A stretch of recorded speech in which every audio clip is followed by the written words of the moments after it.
இப்போ பெண்ணடிமைத்தனம் என்பது இருக்குதா? இப்போ இருக்குதா? எல்லாமே சரியாயிடுச்சா? பெண் விடுதலைக்காக இப்போ யாரும் பெருசா பேசுறது இல்லையே! அப்படின்னா என்ன இன்னைக்கு எல்லாருமே பெண்கள் விடுதலை அடைந்து விட்டார்களா? இப்போ ஆண் சர்வாதிகாரம் என்பது இப்பொழுது நின்று விட்டதா? அப்படின்னு பார்த்தா அப்படி கிடையாது. பெண்ணடிமைத்தனம் என்பது நவீனமாகி இருக்கிறது. அதாவது இந்த இயந்திர அறிவியல் தொழில்நுட்பம் இருக்குல்ல, இந்த மாதிரி கண்டுபிடிப்புகள் மூலமாக பெண்ணடிமைத்தனம் என்பது எளிதாக மாற்றப்பட்டிருக்கிறது. பெண் அடிமைத்தனம்னா என்ன? பெண்கள் வீட்டில் சமைக்கிறதுக்காகவே பெண்களை வீட்டில் அடிமைப்படுத்துவது, இதுதான் பெண் அடிமைத்தனம். சமைப்பதற்காகவும் வீட்டில் உள்ள வேலைகளை செய்வதற்காகவும் பிறருடைய வேலைகளை செய்வதற்காக பெண்கள் வீட்டிலே அடிமைப்படுத்தப்படுகிற அந்த நிலைமை தான் பெண் அடிமைத்தனம். அப்படி இருக்கும்போது அதுதான் பெண் அடிமைத்தனம்னா அதுக்கு எதிராக கடந்த காலத்தில் ரொம்ப குரல் கொடுத்துட்டு இருந்தாங்க. பெண்கள் விடுதலை அடையணும், அப்போ அடுப்பூதும் பெண்களுக்கு படிப்பதற்கு அப்படின்லாம் சொல்லக்கூடாது, படிக்க வைக்கணும் ஆண்களுக்கு நிகராக அப்படி இப்படின்னு கடந்த ஒரு 30 வருஷத்துக்கு முன்னாடி சொன்னாங்க. அப்படின்னா இன்றைக்கி அப்போ பெண்கள் விடுதலை அடைந்து விட்டார்களா? இன்றைக்கி அது மாதிரி சொல்கிறதுக்கு யாரும் சொல்கிறது கிடையாது. பெண் விடுதலை பற்றி யாருமே பேசுறது கிடையாது. ஒரு கடந்த 30 வருஷத்துக்கு முன்னாடி, அதுக்கு முன்னாடி உள்ள காலகட்டங்கள்லாம் பெண் விடுதலை பற்றி நிறைய பேர் பேசினாங்க. பாரதியார் பேசியிருக்காரு. பெண் விடுதலை ரொம்ப மையமாச்சு பாரதியார் பேசிகிட்டு இருந்தார். அதுக்கு முன்னாடி இந்த பெண் விடுதலை என்கிற பேச்சு ரொம்ப அதிகமாக இருந்தது ஒரு 30 வருஷத்துக்கு முன்னாடி. அப்போ இப்போ அந்த பெண் விடுதலை என்பது நமக்கு கிடைத்து விட்டதா? நம்ம அதை பற்றி பெருசாக பேசுறது இல்லையே அப்படின்னா, அப்போ பெண்ணடிமைத்தனம் என்பது ஒழிந்து விட்டதா? பெண்ணடிமைத்தனம் இப்போவும் இருக்குது, இன்னும் தீவிரமாக இருக்குன்னு கூட சொல்லலாம். ஆனால் பெண்ணடிமைத்தனம் என்பது இப்பொழுது அமைதியாக கடைபிடிக்கப்பட்டிருக்கிறது, நவீனமாக இருக்கிறது. இந்த இயந்திர கண்டுபிடிப்புகள் மூலமாக பெண்ணடிமைத்தனம் என்பது இப்பொழுது எளிதாகி இருக்கிறது. கடந்த காலங்களில் பெண்ணடிமைத்தனம், பெண்கள் அடிமையாக இருப்பது, அவங்க அடிமையாக இருந்து கஷ்டப்பட்டாங்களா, அது கஷ்டமாக இருந்துச்சு. கஷ்டப்பட்டு அந்த அடிமைத்தனத்தை கடைபிடித்தார்கள். கஷ்டப்பட்டு அதை இப்போ சமைக்கிறதா அம்மியில் போட்டு மாங்குன்னு அரைச்சிட்டு இருந்தாங்க. இப்போவும் பெண்கள் அடிமையாக இருக்காங்க. அன்னைக்கும் பெண்கள் அடிமையாக இருக்காங்க. இப்போ மிக்சியில் அரைக்கிறாங்க, அவ்வளோதான். இன்றைக்கி அன்னைக்கு அடுப்பில் குழலை வச்சு ஊதி ஊதி தீயை பற்ற வச்சாங்க. இன்றைக்கி பார்த்திங்கன்னா இது கேஸ் அடுப்பு, குக்கரு ஈஸியாகிடுச்சு. பெண்ணடிமைத்தனம் என்பது இப்போது எளிதாக மாற்றியிருக்கிறது, அல்லது நவீனமாகி இருக்கிறது, நவீனப்படுத்தப்பட்டிருக்கிறது. இன்றைக்கி பெண்கள் அடிமையாக இருப்பது இப்பொழுது கஷ்டமாக இல்லை. முன்னாடி கஷ்டப்பட்டாங்க, அடிமைத்தனம் என்கிற பேரில் பெண்கள் கஷ்டப்பட்டாங்க. இன்றைக்கி பெண்கள் அடிமையாக தான் இருக்காங்க. ஆனால் அவங்களுக்கு அது ஈஸியாக இருக்குது.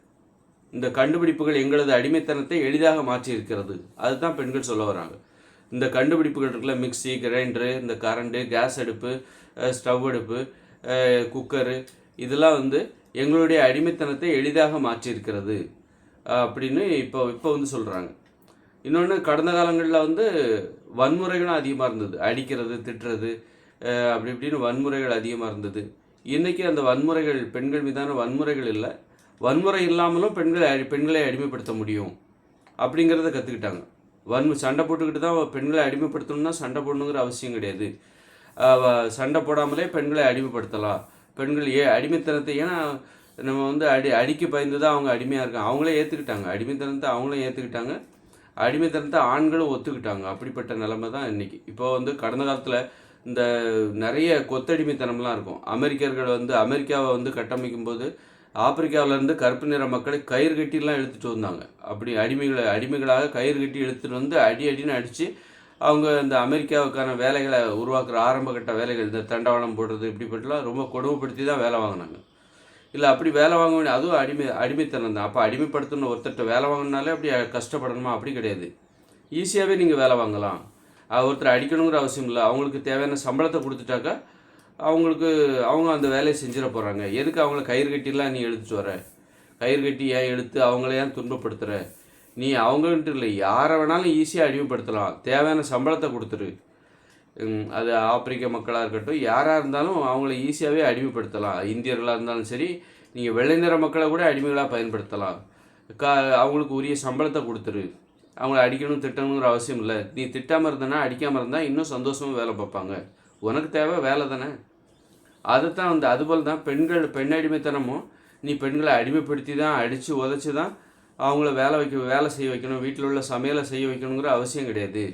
அவங்ககிட்ட நீ அன்பாக பேசினாலே அவங்க அதை செய்வாங்க. ஏன்னா நீ அடிமைப்படுத்துறதுனால தான் அவங்க அடிமையாக இருக்காங்கன்னு நீ நினச்சிக்கிட்டு இருக்க. பெண்கள் அடிமையாக இருக்காங்க அப்படின்னா அது உன்னால தான். நீ தான் அவங்களே அதை ஏற்றுக்கிட்டாங்க, அவங்களுக்கே அது பிடிச்சிருக்கு. அவங்ககிட்ட நீ அன்பாக பேசினாலே இன்னும் சிறப்பாக வேலை பார்ப்பாங்க. உனக்கு என்னென்ன வேணுமோ எல்லாத்தையும் செஞ்சு தருவாங்க. வீட்டில் உள்ள எல்லா வேலையிலும் அப்படிங்கிற உண்மை இப்போ தெரிஞ்சிருக்கு. அந்த உண்மையை இப்போ தெரிஞ்சுக்கிட்டாங்க. ஓஹோ! அடிமைத்தனம்ங்கிறது வந்து பெண்கள் அடிமைப்படுத்தப்பட்டது ஆண்களால் இல்ல. அப்படி ஒரு பிம்பம் கட்டமைக்கப்பட்டது. ஆண்கள் தான் பெண்கள் அடிமையா இருக்க காரணம் அப்படிங்கிற மாரி. இன்னைக்கு பார்த்தீங்கன்னா, இன்னைக்கு யாரும் பெண்கள அடிக்கிறது கிடையாது. ஆனா அவங்க அந்த அடிமையா இருக்கிறத வந்து ரொம்ப ஆர்வமா இன்னைக்கு செஞ்சுட்டு இருக்காங்க. எளிதா செஞ்சுட்டு இருக்காங்க. க அப்ப அவங்களுக்கே அந்த அடிமைத்தனம் புடிச்சிருக்குது. ஆணுக்கு எப்படி பெண்கள அடிமையா இருக்கணும்னு அடிமைப்படுத்தி வீட்ல வேலைகள்லாம் செய்ய வைக்கிறோனோ, அதுபோல பெண்களுக்கும் அடிமையா இருக்கிறது பெண்களுக்கும் புடிச்சிருக்கு. அப்படிங்கிற உண்மைய தான் இப்ப தெரிஞ்சுக்கிட்டாங்க. இப்ப அவங்களுக்கு தான் அறிவுரை சொல்லணும். "நீ அடிமையா இருக்காத, அடிமையா இருக்காத" அப்படின்னு சொல்லி, முன்னாடி நீ அவள அடிமைப்படுத்துறதுக்காக ஆண்கள் அடிச்சிட்டு இருந்தாங்க. அடிச்சாங்க, அவமானப்படுத்துனாங்க, மிரட்டுனாங்க, உருட்டுனாங்க. இன்னைக்கு பார்த்தீங்கன்னா, அவங்களுக்கு பெண்களுக்கு போய் அறிவுரை சொல்ல வேண்டியிருக்கு. "நீங்க அடிமையா இருக்காதீங்க, அடிமையா இருக்காதீங்க. நீங்க வெளியில வாங்க. எங்க வேலைய நாங்க செஞ்சுக்கிறோம். உங்க வேலைய மட்டும் நீங்க செய்யுங்க. வீட்ல எல்லாரையும் சோம்பேறியாக்குறீங்க. மத்தவங்க வேலையெல்லாம் நீங்க ஏன் செய்றீங்க? எங்களையும் சோம்பேறியாக்கிட்டு அ உங்களுக்கும் வந்து சுதந்திரமெல்லாம் அப்படி இன்னைக்கு பெண்களுக்கு நம்ம அறிவுரை சொல்ல வேண்டிய அந்த உண்மை இப்போ தெரிஞ்சிருக்கு. இதுநாள் வரைக்கும் ஆண்களுக்கு ஒரு குற்ற உணர்ச்சி.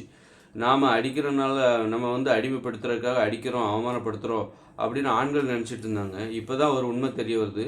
நீ அடிக்கவே வேண்டாம். பெண்களுக்கு அந்த அடிமைத்தனம் ரொம்ப பிடிச்சிருக்கு. வேலைக்கு போக சொல்லி எத்தனை பேர் போகிறாங்கன்னு பார்க்கலாம். போக மாட்டான்னு சொல்லுவாங்க. அவங்க வீட்டிலே இருக்கிறதுக்கு அவங்களுக்கு சௌகரியமாக இருக்குது. எப்படி ஒரு ஆணுக்கு வேலைக்கு போகாமலே வீட்டில் இருக்கிறான் அப்படின்னா, அப்படி ஒரு நிலைமை இருந்ததுன்னா அவனுக்கு எவ்வளோ சந்தோஷப்படுவானா, ஜாலி. ஒரு விடுமுறைனா எவ்வளோ ஜாலியாக இருக்கும். அதுபோல் பெண்கள் வந்து அந்த விடுமுறை தினம் போல் வாழ்க்கை இருக்கணும் அப்படின்னு நினைக்கிறாங்க. வேலைக்கு போகணுங்கிறதுல நீ சொன்னாலும் அவங்க போக மாட்டாங்க. அப்போ இவ்வளோ நாள் இருந்ததெல்லாம் ஆண்கள் தான். ஆண்கள் மேலே பழிய போட்டு அவங்க இருந்தாங்க. இப்போ தான் தெரியுது நீங்கள் போகணுன்னா போக மாட்டாங்க இப்போ. இப்போ அறிவுரைங்கிறது பெண்களுக்கு தான் சொல்ல வேண்டியிருக்கு. இப்படிப்பட்ட உண்மைகளை நம்ம தெரிஞ்சுக்கிறோம். எல்லாத்தையும் நிறுத்தி நீ அடிக்கிறத நிப்பாட்டு, ஆண்கள் அடிக்கிறத நிப்பாட்டு. அப்படி எல்லாத்தையும் நிப்பாட்டும் போது தான் பெண்களுக்கே அந்த அடிமைத்தனம் மேலே ஒரு ஆசை இருக்குது, ஒரு சௌகரியம் இருக்குது, ஒரு சலுகையாக அதை நினச்சி ஜாலியாக இருக்காங்க அப்படின்னு நினச்சி சுயநலமாக ஆண்கள் மேலே பொறுப்பை போட்டு பொருளாதாரத்தை சம்பாதிக்கிற அந்த பொறுப்பை ஆண்கள் தலையில் போட்டு இவங்க ஜாலியாக இருக்காங்க அப்படின்னு அப்படிங்கிற உண்மை வந்து இப்போ வந்து தெரிய வந்திருக்கு. அதனால் இப்போ வந்து இப்போ ஆண்கள் காரணம் இல்லைன்னா ஆண்களும் காரணம், பெண்களும் காரணம், 2 பேருமே காரணம். முன்னாடி வந்து ஆண்கள் தான் காரணம் பெண்கள் அடிமையாக இருக்குது அப்படின்னு சொல்லிட்டு வந்தாங்க. இப்போ ஆண்களும் காரணம், பெண்களும் காரணம் அப்படிங்கிற அந்த உண்மை வந்து தெரிஞ்சுது. கடந்த காலத்தில் வந்து பெண்கள் மீது வன்முறைகள் ஆண்களால் நடத்தப்பட்டது. அது ஒன்று. அடிமைத்தனம் என்பது பெண்கள் அடிமைப்படுத்தப்படவும் செய்யப்பட்டார்கள். அதே நேரத்தில் ஆண்களால் பெண்களுக்கு வன்முறைகளும் நிகழ்த்தப்பட்டது. அதே நேரத்தில் கடந்த காலங்களில் வந்து பெண்கள் பெரும்பாலும் விவசாயமும் செஞ்சாங்க, வீட்லேயும் செஞ்சாங்க, வெளியில் வேலைக்கு போகக்கூடாது, படிக்கக்கூடாது. ஆண்களிடமிருந்து அடியும் பெண்களுக்கு அவமானம் இதெல்லாம் பெண்களுக்கு கிடச்சிட்டு இருந்தது. ஆனால் இன்றைக்கி வந்து வீட்டில் உள்ள வேலைகளை மட்டும்தான் பெண்கள் செய்கிறாங்க. வெளியில் உள்ள வேலைகளை செய்கிறதுக்கு பாதி பெண்கள் வந்து தயாராக இல்லை, வீட்டிலே இருந்துக்கிறாங்க. நீங்கள் வந்து ஒவ்வொரு வீட்லையும் கணக்கெடுத்து பார்த்தீங்கன்னா, உங்கள் தெருவில் ஒவ்வொரு வீட்லேயும் கணக்கெடுத்து பார்த்தீங்கன்னா, வேலைக்கு போகாத பெண்கள் ஒருத்தராவது இருப்பாங்க. வேலைக்கு போகிற பெண்கள் பார்த்தீங்கன்னா, வேலைக்கு போக வேண்டிய வயசில் வேலைக்கு போகிற பெண்கள் 50% தான் இருக்காங்க. மீதி 50% அவங்க வேலைக்கு போகிறதில்ல அப்படிங்கிறது கணக்கு தான். நீங்கள் ஒரு 30% பெண்கள் வேலைக்கு போகாமல் இருப்பாங்க. அது சொல்கிறேன். அதனால் நீங்கள் வசிக்கிற தெருவில் ஒவ்வொரு வீட்லேயும் கணக்கெடுத்து பார்த்தீங்கன்னா, வீட்டுக்கு ஒரு பெண்கள் வேலைக்கு போகாமல் இருப்பாங்க. அதனால் அவங்கள வேலைக்கு போகக்கூடாதுன்னு ஆண்களும் சொல்லல, அவங்களே நம்ம வேலைக்கு போகக்கூடாது அப்படின்னு நினைக்கிறாங்க. அப்படிங்கிறது தான் வந்து உண்மையாக இருக்குது. இன்றைக்கி பெண் அடிமைத்தனம் என்பது இயந்திர அறிவியல் கண்டுபிடிப்புகள் மூலமாக எளிதாக மாற்றப்பட்டிருக்கிறது. அது அவர்களுக்கு இன்பமாக இருக்கிறது. அந்த அடிமைத்தனம் என்பது இப்பொழுது கடினமாக இல்லை. சமைப்பதற்கு குக்கர்லாம் வந்துருச்சு, கேஸ் அடுப்புலாம் வந்துருச்சு, கிரைண்டர் வந்துருச்சு. இப்போ அதனால் வந்து முன்னாடி கஷ்டப்பட்டாங்க. அம்மியில் மசாலா அரைக்கிறது, குழலை வச்சு அடுப்பில் ஊதி சமைக்கிறது, இந்த கஷ்டம்லாம் இப்போ கிடையாது. இப்போ எளிதாக இருக்கிறது. அடிமைத்தனம் தான் எளிதாக இருக்கிறது. இந்த இயந்திர அறிவியல் கண்டுபிடிப்பு பெண்களுக்கு விடுதலை வாங்கி தரவில்லை, அவர்களின் அடிமைத்தனத்தை எளிதாக மாற்றியிருக்கிறது. அதுதான் செஞ்சிருக்கு.